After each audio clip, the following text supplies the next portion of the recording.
buenas noches, bienvenidos a esta semana en Cara a Cara, hoy lunes 7 de febrero, soy Enrique Chávez, gracias por estar con nosotros y por supuesto en medio de la situación política convulsa que no encuentra todavía un canal de estabilización, hemos escuchado más temprano del comunicado emitido por el presidente Pedro Castillo en el sentido de la conformación de un gabinete más abierto, de más ancha base, más dialogante, evidentemente un anuncio que él reitera, ¿no?, frente pues a críticas del Congreso, de la presidenta del Congreso, incluso hablando abiertamente de la posibilidad de una vacancia y el presidente está pidiendo en todo caso esa, de alguna manera, no sé si llamarlo oportunidad, pero está anunciando y reiterando que se está conformando ya un nuevo gabinete. Hemos visto el fin de semana a miembros de su entorno, ¿no?, asesores, en fin, defenderse, a otros exmiembros, ¿no?, de ese entorno, como nada menos que el señor Carlos Jaico, exsecretario general también de la Presidencia de la República, muy severo también, y hemos escuchado y visto hoy una carta realmente crítica del todavía viceministro de Justicia, el señor Gilmer Andía, denunciando lo que para él es una cultura institucional promovida, según él, ¿no?, por el ministro de Justicia Aníbal Torres, que señala no había visto nunca antes un deterioro de la cultura institucional, y además menciona lo que ha sido el cese de Susana Silva como presidenta de INPE, a quien se supone no solamente se le ha dado la explicación de no haber acatado una orden. En ese clima, ¿no?, en ese clima enrarecido, qué duda cabe, y donde sí estamos esperando pues cuál va a ser la conformación del nuevo gabinete, recordamos también que hoy se cumple un año de la llegada del primer lote de vacunas al Perú. Recuerdo, tuve la oportunidad de poder digamos, hacer la conducción de ese evento con mi compañera Jennifer Cereceda, me parece que fue, y estábamos tan emocionados como el resto del país. Y hoy, escuchando declaraciones del expresidente Francisco Sagasti, él reiteraba que se podían dar grandes cambios en poco tiempo, ¿no?, que era pues el ejemplo de las vacunas. Como sabemos, el gobierno anterior, el gobierno de Martín Vizcarra, lamentablemente no había avanzado mucho en líneas generales al respecto. Pero claro, cuando uno escucha estas intervenciones, claramente las ideas que se van repitiendo, ¿no?, de alguna manera transversal en discusiones como esta es, uno, la necesidad de un buen equipo, qué duda cabe, y dos, la importancia del liderazgo, que yo creo que son lecciones que más allá de la conmemoración de un año, de una fecha, sobre una pandemia que todavía combatimos, qué duda cabe, pero ya en condiciones muy distintas, efectivamente con tasas de fallecidos lamentables, pero muy lejanas, ¿no?, de los picos de la primera y particularmente de la segunda ola, es un hecho que nos recuerda que en realidad estos valores, esta capacidad de poder darle la vuelta a la adversidad, requiere de eso, requiere de un buen equipo y requiere de liderazgo, cosa que efectivamente a la hora que escuchamos declarar, ¿no?, a estos colaboradores, ex colaboradores del presidente, e incluso también hay que decirlo, lo que ocurre en el Congreso. Ojo, la marcha del sábado en contra de, valga la redundancia, la contrarreforma universitaria ha sido la más contundente y la más convocante en varios meses. Entonces estamos hablando, ojo, cuando por supuesto se reclama por las deficiencias, las limitaciones que se han podido ver en el Ejecutivo, no hay que olvidar también que el hartazgo ciudadano también se manifiesta en situaciones precisamente como las de la reforma universitaria, la demanda por una mejor calidad educativa, la responsabilidad que tienen los poderes del Estado de, en lugar de hacer retroceder esto, lo que se exige es precisamente continuar con esas reformas, y podríamos seguir, podríamos hablar del transporte informal, etcétera, etcétera. Pero hoy, como decía, es el año finalmente que llegaron estas vacunas y que nos permitieron, en medio de todo, ver una luz al final del túnel. Todavía no hemos salido, ciertamente, pero esa luz, que duda cabe, a pesar de todos nuestros problemas, está más cerca. Y esto se marcó precisamente a partir de la llegada de las primeras vacunas. Vamos a conversar de estos temas con el exministro de Salud, Óscar Ugarte, a quien le damos las buenas noches. Doctor Ugarte, ¿qué tal? Muy buenas noches, Jackson. Muchas gracias por la invitación. Enrique, doctor.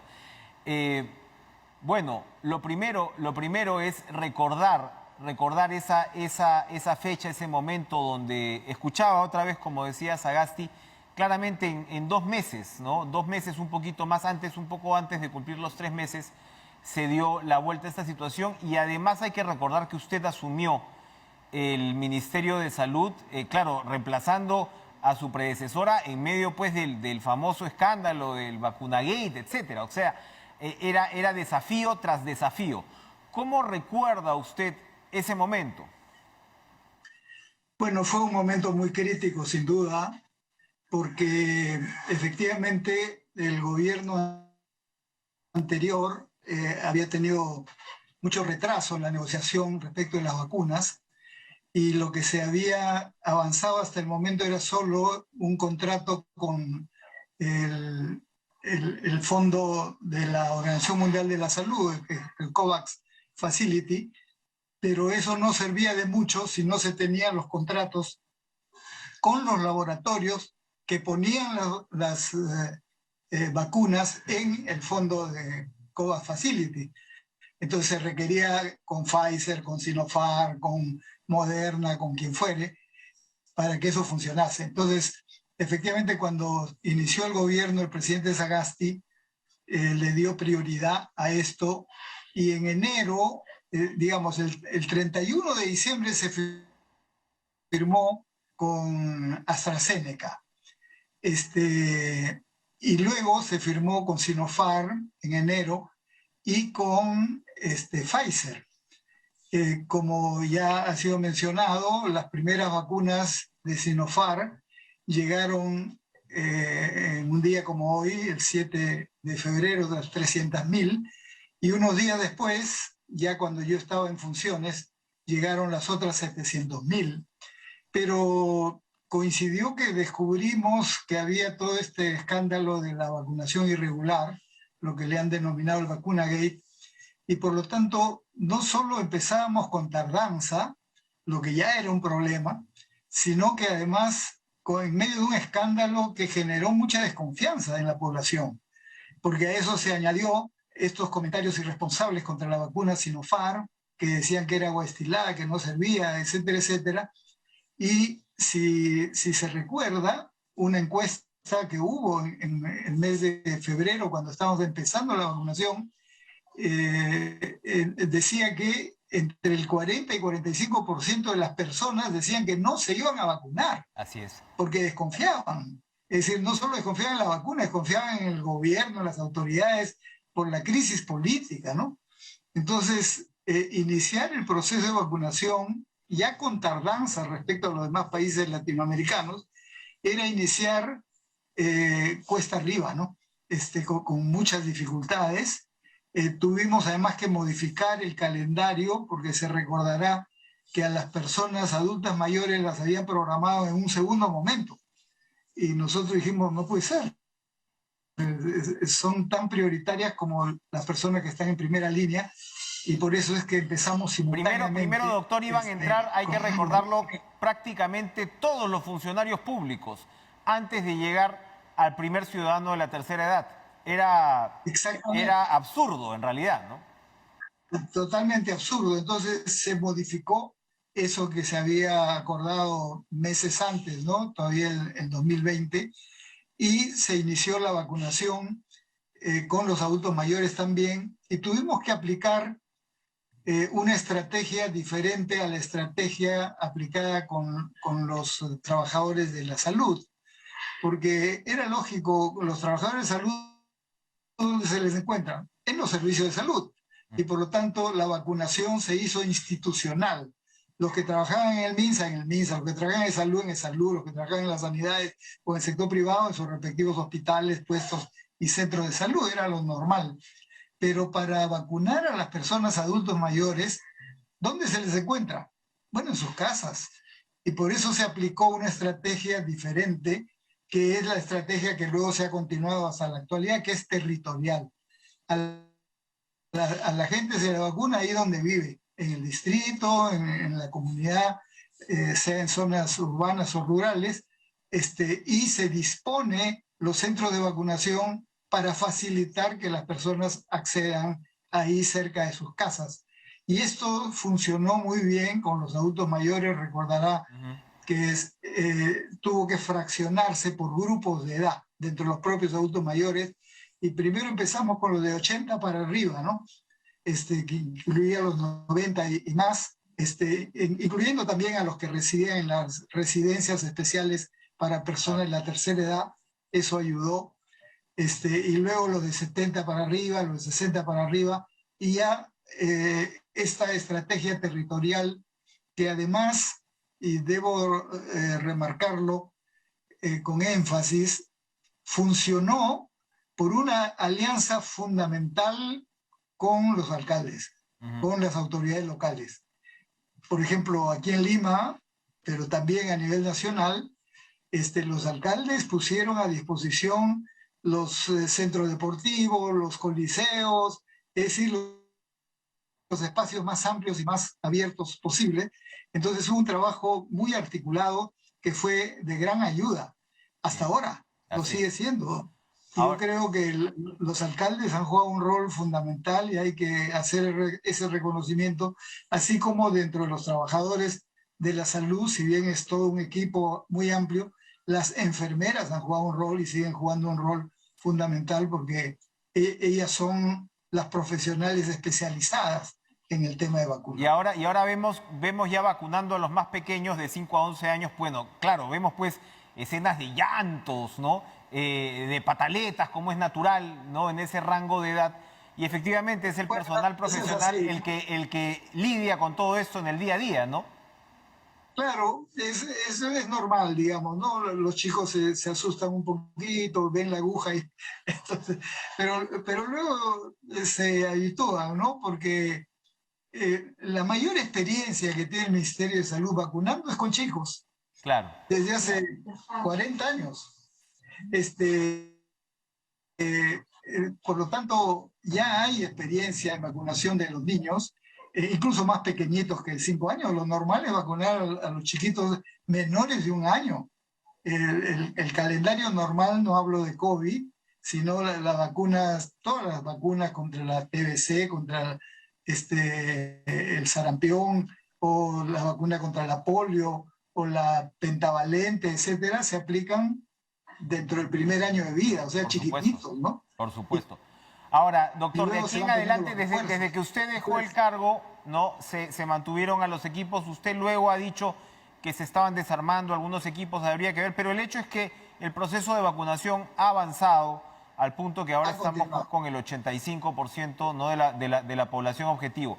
¿Qué nos falta de aquí en adelante? ¿Es posible convencer a quienes no se han vacunado? Y en todo caso, ¿cuáles serían los ajustes que desde su experiencia y desde su perspectiva habría que hacer para, digamos, terminar este proceso de la mejor manera?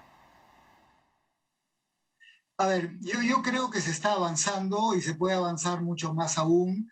He mencionado que en una encuesta en febrero se decía que entre el 40 y 45% de la gente no quería vacunarse, pero otra encuesta que se hizo en septiembre ya era solo el 8%, y hoy estoy seguro que es el 5 o menos por ciento los que no quieren vacunarse.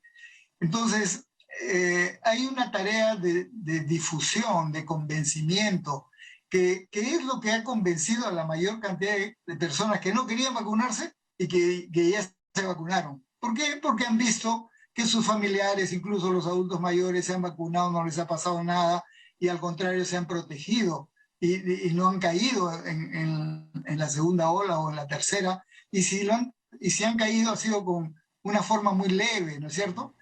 Entonces, la demostración práctica es la mejor enseñanza, y creo que más los mensajes que el Ministerio de Salud ha venido haciendo, pero de otro lado, la propia acción de la propia comunidad. La gente convence a la gente, más allá de los profesionales, el papá, la mamá, los hermanos, los tíos, el vecino, la vecina, son los que terminan diciéndole, oye, anda a vacunarte, ¿por qué no te vacunas? Y la gente va. Entonces, creo que hay una acción profesional, institucional, del MINSA, digamos, y de salud y de todas las instituciones, pero también hay una labor muy importante de la propia comunidad. Y así como se ha apelado al comportamiento social responsable, diciendo lávate las manos, protégete con la mascarilla, mantén el distanciamiento social. Creo que un aspecto fundamental en la lucha contra la pandemia ha sido el convencimiento mayoritario de la población de que las vacunas son efectivas y son protectoras. Y yo creo que ese es el mensaje quizás más importante de toda esta pandemia que nos ha costado dolorosamente más de 200.000 fallecidos en el país, ¿no? No. Y que también tenemos otras lecciones, como por ejemplo, todo el mundo sabe que nuestro sistema de salud es débil y que hay que fortalecerlo, pero hay que fortalecerlo dotándolo de recursos, tanto el presupuesto necesario, pero mayor cantidad de recursos humanos, mayor cantidad de infraestructura, mayor cantidad de medicamentos, de vacunas, y eso no se resuelve de la noche a la mañana. Entonces, necesitamos un plan nacional de fortalecimiento del sector salud que yo estoy seguro que va a superar largamente la duración de un gobierno y hasta de dos, porque las brechas son tan grandes que necesitamos una acción colectiva, así como, por ejemplo, el proceso de vacunación que desde los años 80 se ha venido fortaleciendo, ha comprometido a diversos ministros de salud, a diferentes gobiernos de diferentes tendencias políticas. Felizmente se ha continuado con esa política. Y eso hay que mantener también ahora que necesitamos fortalecer, articular mejor al sistema de salud, cerrar las brechas en recursos humanos, en infraestructura, en medicamentos, y hay que dotar de los recursos necesarios y el financiamiento que eso demanda, ¿no? Muchas gracias, doctor Oscar Ugarte. Efectivamente, políticas de Estado. Finalmente lo que se reconoce ahora mismo en medio de todos los problemas es que si la vacunación ha avanzado es porque se ha mantenido una política de Estado en medio pues, de este archipiélago en realidad conflictivo en el que vivimos ahora. Gracias, Oscar Ugarte, exministro de Salud. Vamos de una vez a saludar a Jean Paul Benavente, gobernador regional del Cusco, porque por supuesto en medio de estas circunstancias siempre nosotros a veces pecamos de centralistas y hay que ser descentralistas, incluso para poder discutir, entender, procesar los problemas, los conflictos políticos tan graves como el que atravesamos ahora mismo. La primera pregunta, hay por supuesto temas para hablar de su región, comenzando por Las Bambas, gobernador Benavente, pero la primera pregunta es cómo aborda, observa usted desde la ciudad imperial, por supuesto el sur, un sur que en su momento le dio sus votos a Pedro Castillo, cómo observa la actual situación política. Estamos esperando la conformación del cuarto gabinete del actual gobierno. ¿Qué tal, gobernador? Buenas noches. Buenas noches, Enrique. Efectivamente, el sur ha tenido mucha esperanza en una propuesta de cambio. Lamentablemente eso no se está viendo en estos momentos y creemos que hay la necesidad de invocar al presidente de la República para que podamos impulsar una propuesta de gobernabilidad en el país, como usted lo está señalando.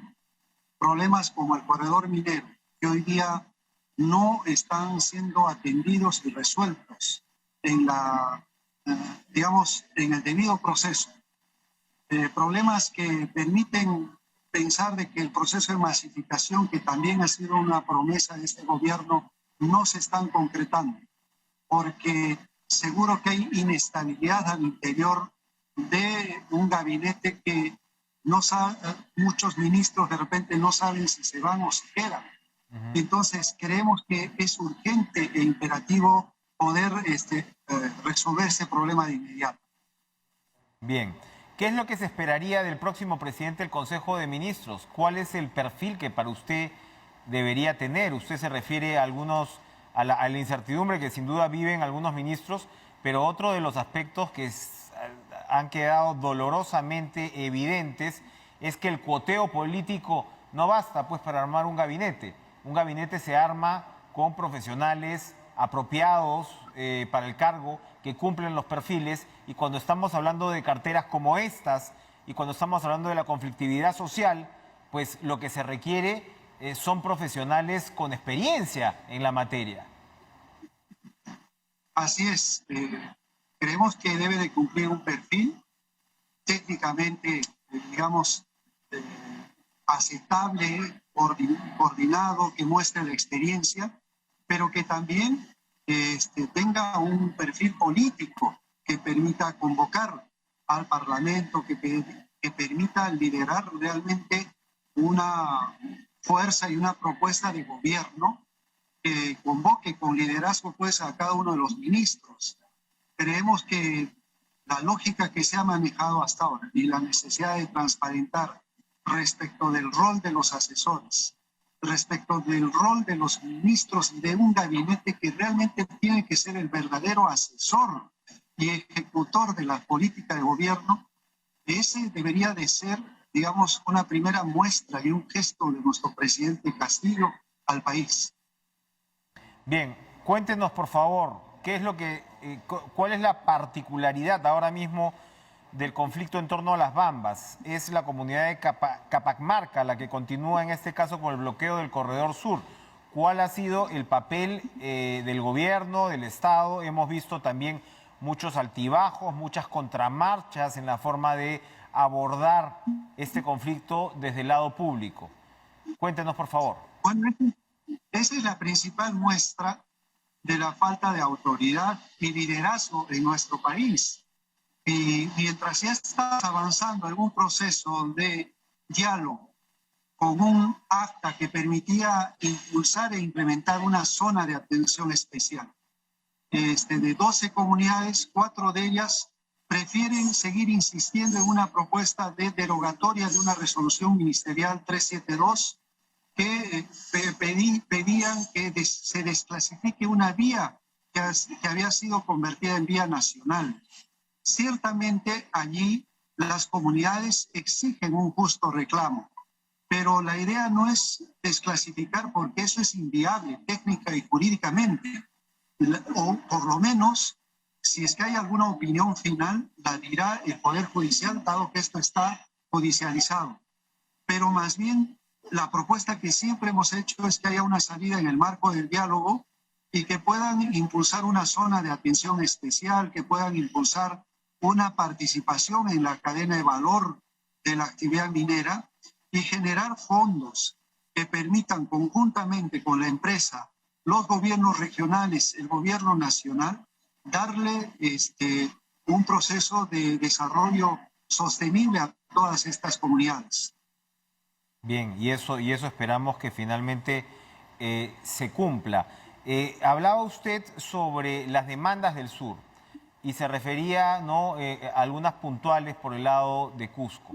Pero cuando hablamos de cambio, ¿no?, en medio de estas circunstancias, en medio además a pesar de que el debate sobre todo estriba en realidad en el fondo en capacidad o incapacidad para hacer los trabajos en los distintos sectores, para poder articular, decía yo, ¿no?, la importancia de contar con un buen equipo y de contar con liderazgo, con un norte claro. ¿Qué es lo que demanda el sur? ¿El sur demanda más Estado? ¿El sur demanda de alguna manera una perspectiva o una forma de manejar el gobierno mucho más de izquierda finalmente? ¿Qué es lo que demanda el sur? ¿Qué es lo que espera el sur? Bueno, al menos mi gobierno regional demanda más institucionalidad, demanda reglas de juego claras, demanda un cambio en un Estado que está anquilosado durante muchísimos años. Hace poco hablabas con el exministro sobre la reforma del sector salud. Esa reforma en la cancha, en cómo hemos venido gestando los gobernadores regionales, lidiando una pandemia, usted podría ver todas las deficiencias, dificultades y debilidades que hay en el sector salud. para empezar. ¿Y qué decir del sector educación? Que hoy día el gobierno debería estar pensando más bien en declarar en emergencia si queremos generar un retorno seguro a las clases a finales de marzo. Por ejemplo, esos son los grandes desafíos, lo que demanda el sur, más allá de una posición política de izquierda o derecha, es que podamos institucionalizar reglas importantes, rediseño de nuestros gobiernos con reformas donde se planteen y se transfieran competencias que todavía no se han logrado transferir del todo, o por lo menos con los recursos necesarios. Y entonces, el debate en el país debería ir por ese lado para garantizar el desarrollo que tanto hemos pedido. Y lamentablemente estamos inmersos en una crisis política que no nos está ayudando, y lo que más realmente nos deja consternados es que haya una inacción y que no se considere que estamos perdiendo cada día, digamos, tiempo valioso. Ya hemos perdido mucho tiempo en atender solamente la pandemia. Casi todo el 2020 se han visto paralizada toda actividad del sector público, al menos gobiernos regionales y locales. Y ahora, mira con quién hablamos. Una semana puedo hablar con un premier y al día siguiente está cambiando otro premier. Así que creo que ya es hora de convocar, como se ha dicho, a un consejo de Estado donde participamos los gobiernos regionales. Justamente estamos en un proceso de elecciones de la Asamblea Nacional de Gobiernos Regionales el día de mañana, pero más nos convoca poder emitir un pronunciamiento de manera firme y contundente al país, porque entendemos de que ya con 4 años en el cual estamos en gobierno y que hemos atravesado más de 8 premiers, cerca de 5 presidentes de la República, se requiere tomarnos atención de lo que pensamos y queremos para nuestro país. Lo pone usted de manera dramáticamente clara y real. Evidentemente, así, como decían, no se puede trabajar con esta falta de institucionalidad. Y agradecemos al gobernador regional del Cusco, Jean Paul Benavente, por traernos esa perspectiva tan importante, además, desde el interior del país. Vamos a ir a una pausa, pero regresamos para seguir conversando con autoridades locales, pero de una perspectiva totalmente distinta. Aquí en estudios nos visita Alberto Tejada, alcalde del distrito de San Borja. Hoy se iniciaron los operativos conjuntos entre la Policía Nacional y las Fuerzas Armadas para combatir a la delincuencia. Esto, sin embargo, ocurre en medio también de una gran incertidumbre en el Ministerio del Interior y en su conducción. ¿Esto va a funcionar? ¿No va a funcionar? ¿Cuáles son las expectativas? Regresamos a conversar con el alcalde de un distrito limeño tan importante como San Borja.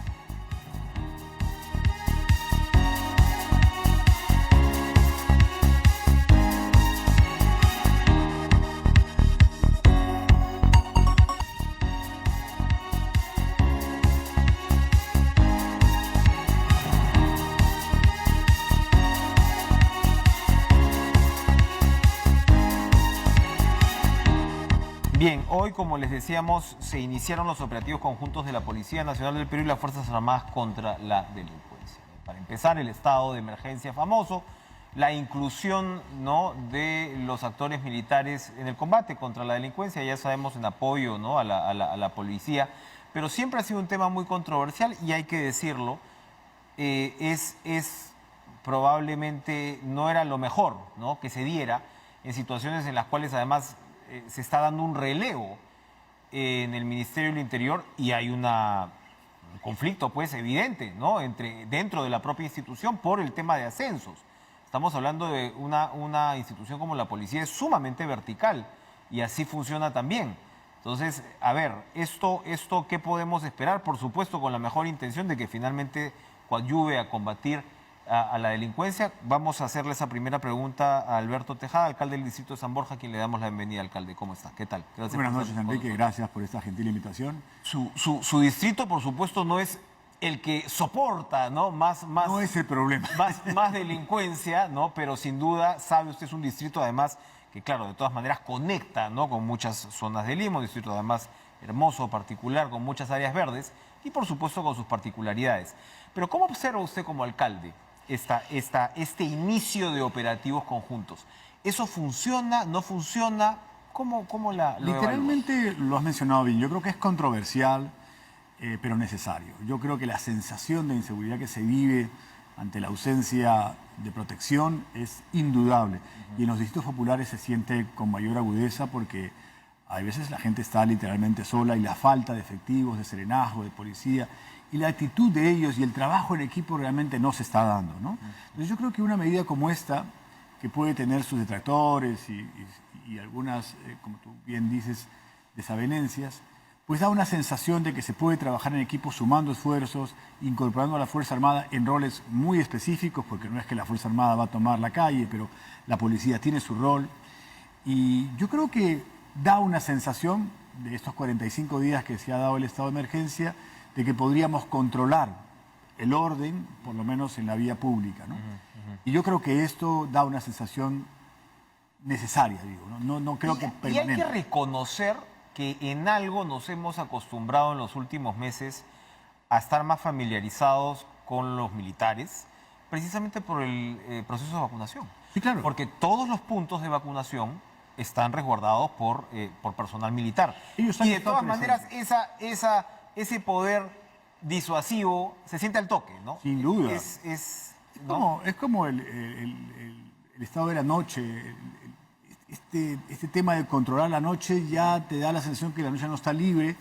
Y efectivamente, lo has dicho bien, durante la cuarentena y durante el proceso de vacunación estuvo la Fuerza Armada en la calle haciendo presencia, y eso es como tener un rol preventivo, ¿no? Sin necesariamente intervenir. O sea, yo creo que sí, nos ha dejado una sensación que hoy día se repite bajo el pedido de los alcaldes en que estén presentes. Ahora, mucho se dice al mismo tiempo que la Fuerza Armada no está preparada para combatir a la delincuencia. Allí, ¿cómo recibe usted esa información? Porque además hay un eslabón más, que es el de los serenos, según los distritos. Si es que hablamos de la inseguridad, estamos hablando en este caso sobre todo de Lima. Está en todo el país, pero hablamos de Lima. Entonces, el serenazgo, ¿qué papel debería cumplir en ese eslabón, en esa cadena de combate a la lucha? Porque de hecho ya hay operativos conjuntos entre serenos y policías, según tengo entendido. Permanentemente hay operativos y se han venido realizando, como tú dices, a propósito de la salud. Y yo creo que acá de lo que se trata es que este trinomio funcione, ¿no? Incluyendo a los ciudadanos, ¿no? Porque cada uno debe tener a una comunidad organizada con sus vecinos, que ellos también cooperen, no siendo forenses, sino ser más bien preventivos. Y el trabajo conjunto entre la policía y el serenazgo, que a veces no se da de manera tan articulada como todos desearíamos. Ese patrullaje integrado no tendría que ser sino un liderazgo de la policía y el serenazgo colaborando con ellos, porque tenemos roles diferentes, ¿no? El serenazgo no tiene las capacidades ni las competencias de captura, de inteligencia que las tiene la policía, y deberíamos realmente ser un solo equipo en la práctica. Lo que pasa es que a veces eso no se da en la realidad. Nosotros, mientras que no dispongamos de los ascensos, del pago, esa jefatura que tiene el CODISEC, a veces es más literal que real, y yo creo que ahí hay que dar un paso. También como con la territorialidad de las comisarías. Hay distritos que tienen varias comisarías y atienden a más de un distrito, y yo creo que es mejor que se vean todas. Acotarlas. Sí, no importa que sean más comisarías, las cosas que estén dentro de un territorio donde el liderazgo de la autoridad local pues colabore dándole los recursos logísticos y operativos para que ellos cumplan mejor su función. Pero zapatero a sus zapatos. Esto es trabajo de la policía, y el puntero mentiroso en realidad sobra, ayuda, pero no lidera, ¿no? Yo creo que acá es necesario que la policía tome el control de la seguridad ciudadana, hoy con el apoyo de la Fuerza Armada, porque se ve sobrepasada por una delincuencia y por un desorden que es muy evidente. Es triste ver todos los días en la mañana noticia asaltos, raqueteros, motociclistas y demás. Hay que tomar acciones, así que por eso le digo, más allá de lo controversial, yo creo que la necesidad de poner orden en la ciudad es imprescindible. Ahora, hablábamos con el doctor Ugarte sobre la importancia, que es un punto que no se refuerza lo suficiente probablemente en todo este proceso de vacunación. Y todas estas son lecciones, ¿no? O sea, todas son lecciones. En realidad, cuando hablamos de, oiga, la vacunación, mire cómo se logró, ¿no? Con un equipo, con un liderazgo, y hablaba él de las autoridades locales. ¿no? Que también fue otro ejemplo de cómo cada autoridad local desde su punto se movilizó por todo el Perú. ¿Cómo fue su experiencia? Buena, yo creo que el doctor Ugarte tuvo un gran trabajo el tiempo que le tocó liderar esta pandemia, que como bien nos ha dicho Enrique, fue un aprendizaje y es un aprendizaje permanente y que a su vez ha visibilizado brechas muy importantes como el primer nivel de atención, que ya era conversado hace tiempo y la gente no entendía que el nivel local era tremendamente importante, por ejemplo para esto, ¿no? Y para una visión preventiva nuevamente, así como lo hablamos con la seguridad, una visión de determinantes sociales tiene que ver mucho con la enfermedad. Transporte, hacinamiento, mercados, abastecimiento, agua. Hay muchas variables que tienen que ver con la diseminación de una enfermedad y con las conductas humanas que a veces no se están viendo con prioridad, y ahí está el secreto de la diseminación de la enfermedad, o sea, las conductas de las personas. Porque esa enfermedad no es solamente dar medicamentos, en realidad tiene con la inmunización claramente una conducta preventiva. Pero se ha tenido que trabajar con los gobiernos locales y eso fue una decisión casualmente en la época del doctor Ugarte, y fuimos de los primeros que comenzamos con nuestro polideportivo, poniéndolo a disposición, en ese caso del Seguro Social, porque se trabajaba unido con el MINSA. Y ha habido una respuesta muy interesante, porque definitivamente es un gobierno local el que conoce a la gente, claro, el que sabe dónde viven. Exacto. Errores que a veces la data tiene que son impresionantes, no te puedes imaginar. El SISCOVID tiene fallas pues del 50%, como el bono, ¿no? El bono le llegaba a los jóvenes universitarios de clase media y no le llegaba realmente al pobre, porque hay un gran problema con la información, y si no hay una buena información no hay una buena estrategia. Pero por último, tienes la posibilidad de que la autoridad local conoce a sus vecinos, dónde viven, fue elegido por ellos. Una persona que es contratada por un CAS y lo pones en una localidad determinada recién está aprendiendo dónde está y no conoce su problemática. Y los aprendizajes, como vemos, cuestan, ¿no? Y demoran, ¿no? Porque mientras que yo me voy ubicando, a lo mejor ya me cambiaron, y con la altísima rotación que hay en el Estado ahora, que es impresionante, no hay cuando uno tome cuerpo en una acción. Entonces, yo creo que en salud se ha aprendido de que el trabajo territorial es indispensable, y hoy el desafío es fortalecer el primer nivel de atención y casualmente que exista una concertación del cómo se puede hacer. Porque fortalecer postas que nunca trabajaron, porque fueron 5.000 establecimientos de salud paralizados en el país, pues desbordaron los hospitales que ya eran un problema en el país. Entonces, yo creo que hoy tenemos que pensar ya en la etapa post-COVID. 3.5 veces la enfermedad renal se ha multiplicado. Las enfermedades crónicas, el cáncer, la enfermedad del corazón, pues hoy día van a ser atendimientos que van a dejar consecuencias en la salud de las personas y en la economía también del país. Entonces, yo creo que hay que definir un modelo que al final este derecho universal a la salud se haga tangible en acceso a servicios. Porque el tema no es solamente presupuestal. El problema en Perú no es plata, es problema de gestión. Pero gestión donde vive la gente, donde pasan las cosas, donde están los brazos que no tiene el Estado. Porque yo puedo ser una estrella normando decretos de urgencia, decretos legislativos, pero no tienen capacidad de acción. A la hora del aterrizaje. Hasta ahora estoy viendo cómo vamos a aterrizar el decreto de urgencia que decía que tenía que recoger residuos sólidos de las casas de los biocontaminados. Si no saben dónde está el paciente, menos van a recoger la basura.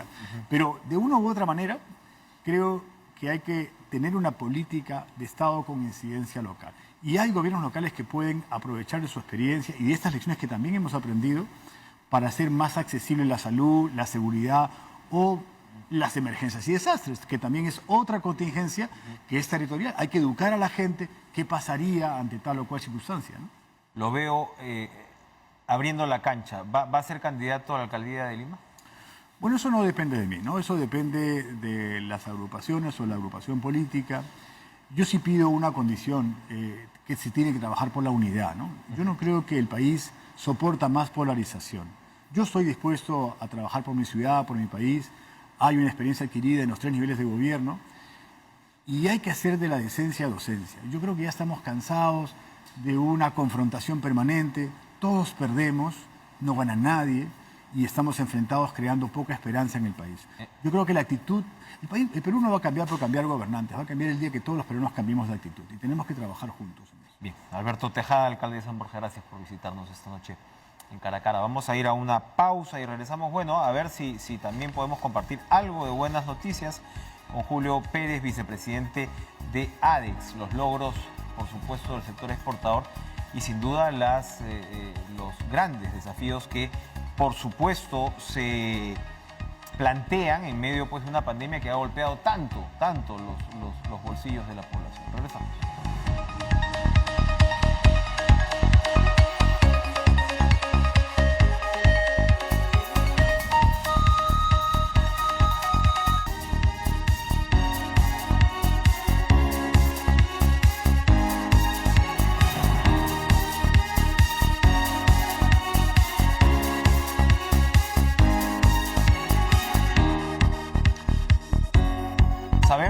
supuesto que el Perú es un líder mundial, ¿no?, en exportación de cobre. Sabemos incluso que toda o buena parte de la tecnología limpia que esperamos, el desarrollo de tecnología para combatir el cambio climático en los próximos años, va a requerir además de mucho cobre.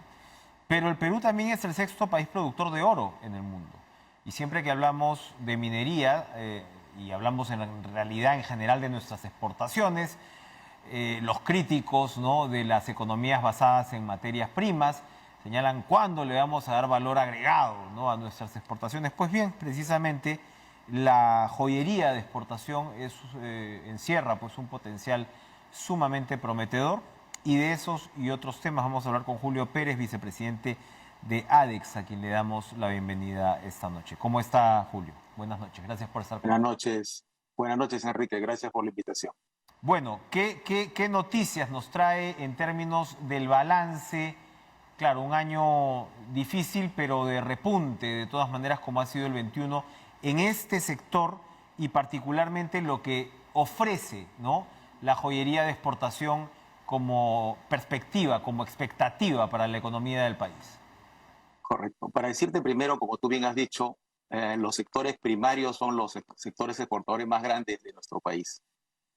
Pero el sentimiento que tiene ADEX, especialmente el sector joyero, es que este sector se ha visto un poco olvidado. Este sector exporta más o menos entre 100 y 120 millones de dólares. Este año estamos cerrando con 117 millones de dólares, que significa un incremento de 65% respecto al año pasado, que era de pandemia completa, y respecto al 2019, que es el que realmente tenemos que medir, solo ha crecido 13%. Entonces esto significa algo, porque el oro, el 70% del destino de oro en el mundo es para la joyería, orfebrería y monedas. Y nosotros solo estamos transformando el 2.5% de todo lo que el Perú exporta en oro. Entonces, esto es una contradicción, ¿no? ¿Y qué estamos haciendo? Lo peor de todo, ¿qué estamos haciendo? Estamos importando oro, aunque te parezca ilógico, ¿no? Estamos importando oro. Ya vamos importando desde mediados del año 2019 más de 7.000 kilos de oro. Es como me digas, Enrique, para hacer el pisco, bebida bandera del Perú, Claro, estamos importando uvas. Esto es inaudito, ¿no? ¿Y esto el mercado por qué es? mundial de joyas, ¿Esto por qué ocurre, Julio? esto ocurre porque los exportadores gozaban de un mecanismo swap, ¿no? Se llamaba el mecanismo swap, que funcionaba bastante bien, y eso hizo que el sector joyero exportador empiece a crecer. Los últimos 5 años antes de la pandemia, el 2020, el sector ha venido creciendo a tasas de 15-18%, gracias a este mecanismo y gracias a todo el trabajo que se realizó con otros ministerios. Por ejemplo, el Ministerio de la Producción, el Ministerio de Comercio Exterior y Turismo, las OSEX. El sector, digamos, ha hecho su chamba, ¿no? Ha ido a ferias, ha hecho misiones comerciales, genera empleo de calidad, ha invertido en maquinaria, ha hecho congresos internacionales de joyería y se ha visto reflejado en el crecimiento. Pero el abastecimiento de la materia prima es el tema que no se logra resolver.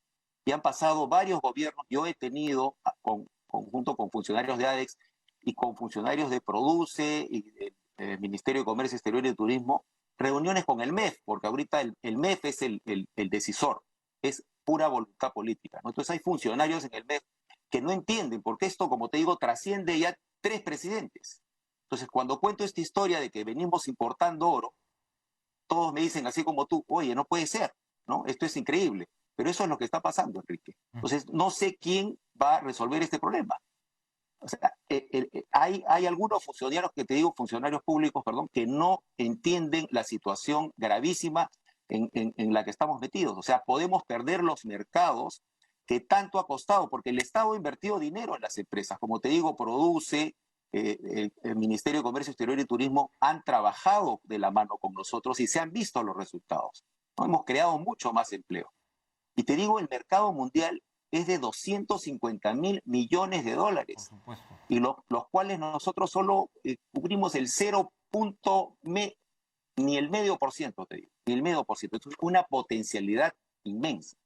Ahora, Te doy un ejemplo. por ejemplo, ¿dónde está el poder de decisión de darle vuelta a esto? ¿Exactamente en qué sector o en qué funcionario? ¿Cuál es el ministro que tiene que decir, oiga, cámbienme este tema? El MEF. Yo espero que el nuevo ministro de Economía realmente tome cartas en el asunto y resuelva esto de una vez, porque no puede ser posible que este sector, que tiene un potencial inmenso, ¿no? Un potencial inmenso, cuando exportamos el oro y otros países transforman esta materia prima para hacer joyería, siendo factible que los peruanos hagamos eso, es increíble, ¿no? Es hacerse el harakiri, no tiene explicación. Entonces, el MEF, a tu pregunta directamente, el MEF tiene que resolver esta situación, porque ellos tienen, bajo este reglamento SWAP que te menciono, tienen la potestad de hacer unos pequeños cambios y nosotros ya hemos presentado varios estudios al respecto.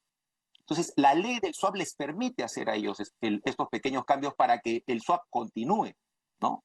Y si, mal que bien, ellos dicen, no se puede, entonces dame la solución. ¿Cuál es la solución para el abastecimiento de oro para los exportadores y en general para los fabricantes de joyas de Perú se resuelva? Es inaudito que otros países, tranquilamente, tú vas al banco y te dan oro, o vas a la refinería y lo compras. Entonces, acá no se puede. Las empresas mineras están dispuestas a ayudarnos y las empresas mineras han colaborado con nosotros con el mecanismo SWAP. El tema es que al ya no poder trabajar bajo este mecanismo, dependiendo solo del MEF su solución, vuelvo a repetir, me dicen, ¿qué hacemos? ¿No? ¿Qué hacemos? ¿Cómo los ayudamos? Depende ya del gobierno. Y no estamos pidiendo ninguna dádiva, ningún beneficio adicional, nada. Los exportadores nos hacemos responsables del abastecimiento de ese oro bajo el amparo de las leyes, de las normas que diga el MEF, como ha sido en los años anteriores. Y eso nos ha permitido el crecimiento. Es increíble lo que te vengo diciendo. A ver si el mensaje llega entonces al MEF, sea el actual ministro, sea quien vaya a ocupar esa cartera, y arreglen esto lo antes posible. Lo antes posible también en los segundos que nos queda, a finales de febrero ustedes van a renovar sus autoridades. ¿Cuáles son los retos rápidamente que tienen por delante como gremio? Nosotros tenemos 3 ejes principales, ¿no? Reforzar la imagen de ADEX como referente en el comercio exterior, vincular aún más el gremio con nuestros centros académicos y las autoridades, y fomentar la cultura ADEX de servicio y digitalización, ¿no? En el nuevo Consejo Ejecutivo estamos yendo sectores de manufactura, sector farmacéutico, confecciones, productos naturales, servicios al comercio exterior, agropecuario y agroindustria, ¿no? Entonces las elecciones son el 28 y esperamos tener el voto de los asociados para formular nuestras acciones y políticas para el desarrollo de nuestra institución. Bien, Julio Pérez, vicepresidente de ADEX, que por supuesto se está presentando a estas elecciones. Gracias por estar con nosotros esta noche. Vamos a una última pausa, regresamos con Cara a Cara.